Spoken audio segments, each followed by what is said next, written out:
మన భారతీయ సంప్రదాయంలో భోజనం తర్వాత సోంపు గింజలు అందించటం అనేది తరతరాలుగా వస్తున్న ఆచారం.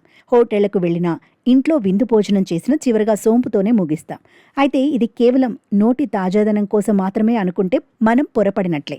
సోంపు గింజలు ఒక శక్తివంతమైన డైజెస్టివ్ ఏజెంట్ అని, ఇవి శరీరానికి ఎన్నో రకాలుగా మేలు చేస్తాయని ఆరోగ్య నిపుణులు అంటున్నారు. భారీ భోజనం చేసినప్పుడు మన జీర్ణ వ్యవస్థపై ఒత్తిడి పెరుగుతుంది. ఆ సమయంలో సోంపు గింజలు అద్భుతంగా పనిచేస్తాయి. డాక్టర్ సేతి ప్రకారం సోంపులో అనెతోల్, ఫెంచోన్, ఎస్ట్రాగోల్ వంటి ముఖ్యమైన నూనెలు ఉంటాయి. ఇవి కడుపులోని గ్యాస్ బయటకు పంపడంలో కీలక పాత్ర పోషిస్తాయి. ముఖ్యంగా కడుపుబ్బరం, అజీర్ణం, మలబద్ధకం వంటి సమస్యల నుండి ఇవి తక్షణ ఉపశమనం కలిగిస్తాయి. నోటి శుభ్రత విషయంలో సోంపు గింజలు ఒక సహజ సిద్ధమైన ఔషధం.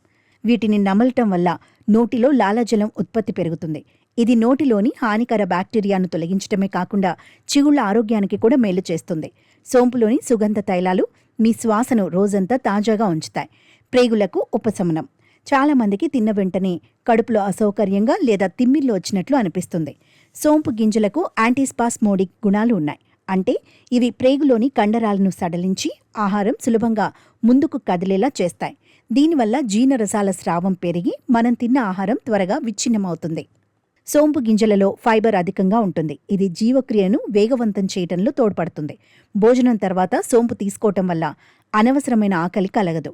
తద్వారా అతిగా తినడాన్ని నియంత్రించవచ్చు.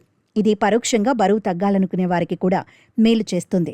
డాక్టర్ సలహా ఏంటంటే ప్రతిరోజు భోజనం ముగిసిన తర్వాత 1 టీ స్పూన్ సోంపు గింజలను బాగా నమిలి తినాలని నిపుణులు సిఫార్సు చేస్తున్నారు.